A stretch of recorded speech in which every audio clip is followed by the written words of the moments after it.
We're moving into winter now here in the UK. The nights are drawing in. It's getting dark now. Earlier, about 4:30. I've probably got about half an hour of daylight left. Now the video makes it look lighter than it is, but it's moving towards that twilight zone where the sun dips below the horizon and suddenly darkness descends.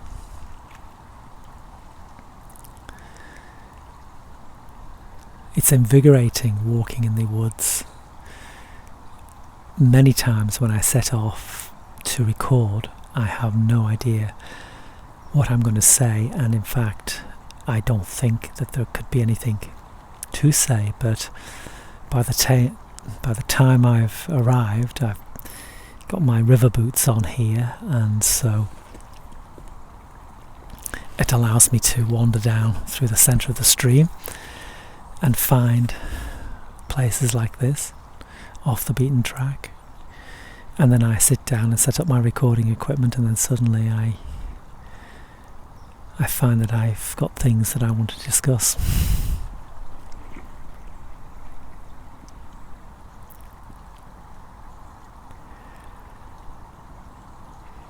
Life just keeps on coming at you, doesn't it? It just keeps on coming at you relentlessly.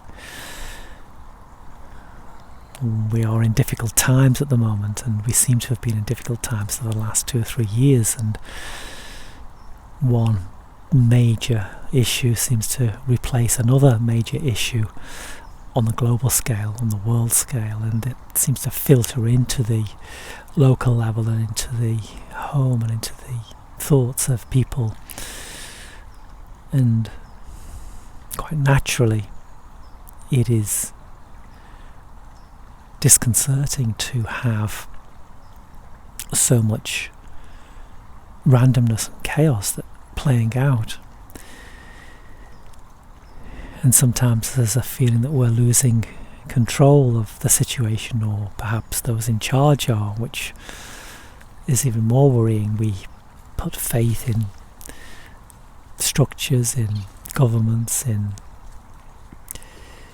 people that perhaps know more than us and have more power and the ability to make the right decisions. But then when we see that power corrupted and those decisions appear to be being made against our best interests, against the best interests of many peoples and even perhaps the planet itself, it's hard to not get sucked down that dark path of nihilism and hopelessness. And so often, more and more, I'm working with people who are affected negatively by what is happening, and are feeling very low and down and depressed and anxious about the situation out there, whether it's at a local level or within the country or the world at large. And it's quite a natural response to have.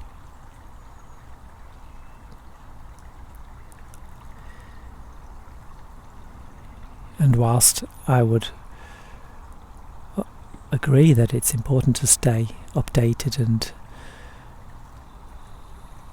be in the world and find out what is happening and discuss the things that you think are wrong, and maybe even try and do something about it in whatever small way, it's also a world that you can lose yourself in,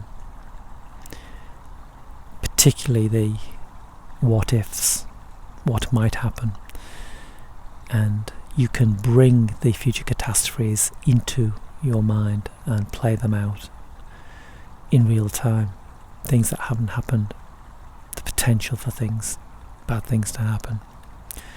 And this is not healthy. This is not healthy psychologically. It's not healthy spiritually. It can create a world in your head that not only mirrors the chaos and the randomness that is happening out there, but it actually can make it worse. It can add to it. It can add scenarios that haven't happened. It can spiral the worst possible scenarios out in one's mind into a story of what might happen, and then you can create that future hell in the present moment.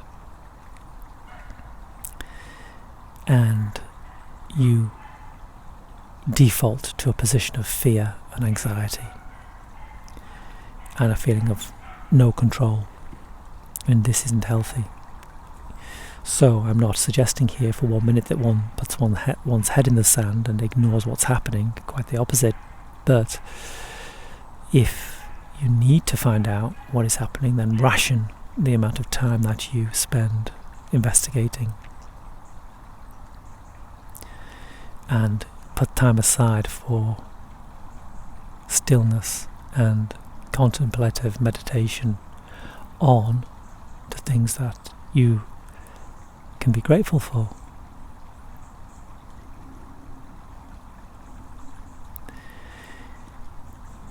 And recognize that you can control some things in your immediate surroundings, but you can't control the things that are playing out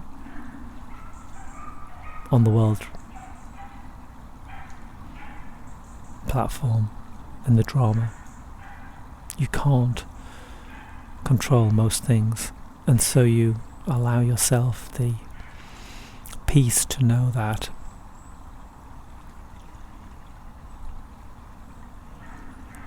you need to control the things that you can,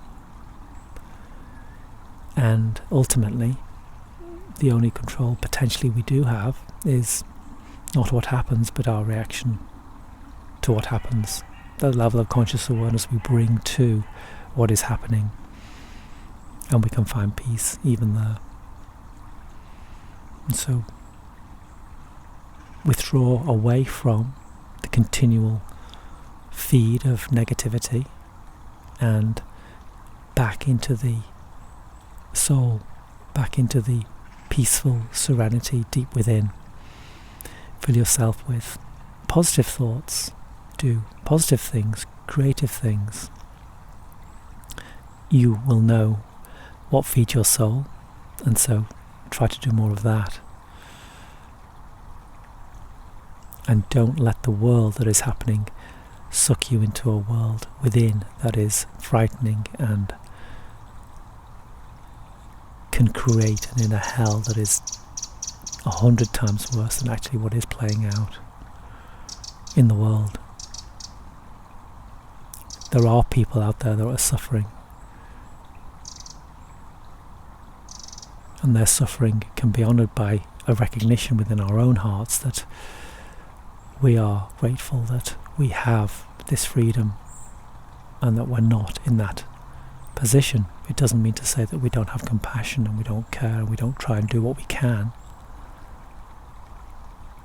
but it's not going to help anybody if we create an inner hell here based on our internal imagination and thoughts. That's not helping anybody. And so you can create a heaven. You can create a heaven inside, and that allows you the compassion and clarity of mind to act in the world, and you're a far better person to be able to imbibe those positive energies.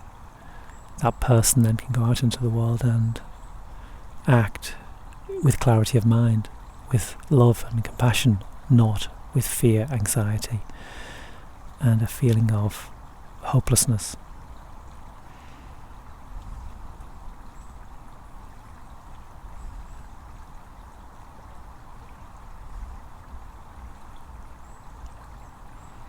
If you like the content, leave a thumbs up, do comment, and if you haven't already done so, please subscribe.